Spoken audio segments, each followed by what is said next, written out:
नमस्कार मु ओडिया बोऊ आज मैसूर मोर तृतीय दिन गूगल रे दुईटा जगह बाछी चलतु एटी बुलवा जा मु पहुँची जाइली एशियार सबुठारु लंबा चर्च रे जार उच्चता 175 फुट। यार कारुकार्य जर्मन देशु अनुप्राणित। यही चर्चटी महाराजा चतुर्थ कुष्ठराज वाडियार तत्वावधान निर्माण करा जाइतिला।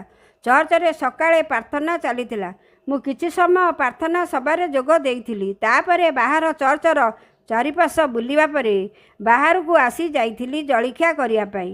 गोटिए पुराणा होटेल रे जलिखिया खाइया परे मु बाहरी आसीथिली मैसूर पैलेस देखिया पई।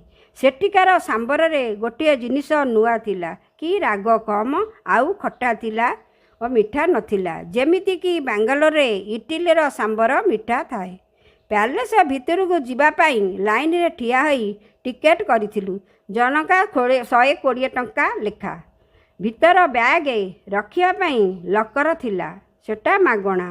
तापरे चप्पल स्टैंड रे निज चप्पल रखी पैलेस देखिबाकू भीतर को चलिलु। सीढ़ी गुड़ा बहुत छोट थिला।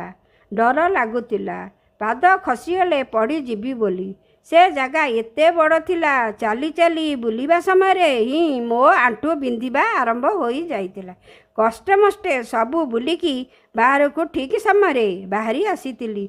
नले एते भीड़ होई जाइतिला कि तापरे भीतर को जीवा कष्ट। आज पाई वीडियो एटी शेष करुची। मो वीडियोटी को भल लगुतिले मोर चैनल को सब्सक्राइब करदेबे। रहिली नमस्कार। जय जगन्नाथ।